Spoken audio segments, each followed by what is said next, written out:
नमस्कार दोस्तों, इस वीडियो के माध्यम से आज हम आपको काला पानी की सजा के बारे में पूरे विस्तार से बताएंगे, जिसका नाम सुनकर अपराधियों के पैर थर थर कांपते थे और सभी अपराधी यही सोचते थे कि चाहे मौत मिल जाए लेकिन काला पानी की सजा नहीं मिलनी चाहिए। तो दोस्तों चलिए जानते हैं कि क्या थी काला पानी की सजा, जिसका नाम सुनकर ही सब घबरा जाते थे और काला पानी की सजा में क्या क्या होता था। दोस्तों, भारत की आजादी से पहले अंग्रेजों के द्वारा भारतीयों को दी जाने वाली काला पानी की यह सजा बहुत ही निर्दयी तरीके से दी जाने वाली सजा मानी जाती थी। जब हमारा देश भारत गुलाम था, तब फांसी की सजा के अलावा एक यही सजा थी जो बहुत ही भयंकर मानी जाती थी। इस सजा को काट पाना लोगों के लिए मौत से भी खतरनाक था। काला पानी अंडमान और निकोबार द्वीप समूह में बनी हुई सेलुलर जेल को कहा जाता है। इस जेल को अंडमान और निकोबार में अंग्रेजों के द्वारा बनाया गया था, ताकि वो इस जेल में हमारे देश की स्वतंत्रता के लिए लड़ने वाले स्वतंत्रता सेनानियों को रख सके, क्योंकि 1857 की क्रांति के बाद भारतीयों के मन में क्रांति की आग जलने लगी थी और इस क्रांति के बाद ऐसे बहुत सारे लोग सामने आने लगे थे जो भारत देश की आजादी के लिए अपनी जान तक न्योछावर करने के लिए तैयार रहते थे। ऐसे में अंग्रेजों ने तंग आकर ऐसे क्रांतिकारियों की जान लेनी शुरू कर दी, लेकिन एक के बाद एक क्रांतिकारी सामने आ रहे थे और अंग्रेजों ने इन क्रांतिकारियों से छुटकारा पाने के लिए इनको जेलों में बंद करना शुरू कर दिया।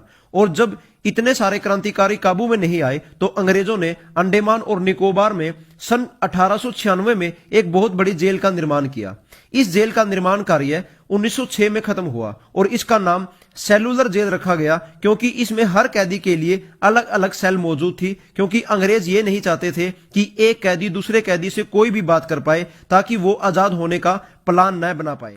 और इस जेल को आम जगहों से बहुत दूर पानी के बीचों बीच बनाया गया था, जिसकी वजह से कोई भी कैदी इस जेल से भागकर नहीं जा पाता था। अगर बात करें इस जेल में दी जाने वाली पीड़ाओं की, तो उनकी तो कोई सीमा ही नहीं थी। इस जेल में सभी कैदियों को लोहे की भारी भारी जंजीरों से बांधकर रखा जाता था और उनसे कोहलू पर तेल पिलवाया जाता था। अगर कैदी इस जेल में भूख हड़ताल भी करते थे तो उनके मुंह में जबरदस्ती खाना ठूस दिया जाता था और बाद में बुरी तरह से पीटा भी जाता था। अगर इस जेल में कोई कैदी बीमार हो जाता था तो वो बीमारी से ही मर जाता था, क्योंकि कभी भी उसके इलाज के लिए उसको दवाई नहीं दी जाती थी। और इस जेल में कितने कैदियों को बुरी तरह से पीटने के बाद कितने कैदियों को फांसी की सजा दी गई, उसका तो कोई रिकॉर्ड ही दर्ज नहीं है। इस जेल में दी जाने वाली यातनाओं ने लोगों के मन में दहशत पैदा कर दी थी। कुछ लोग तो इस जेल में दी जाने वाली यातनाओं के डर से आत्महत्या कर लेते थे।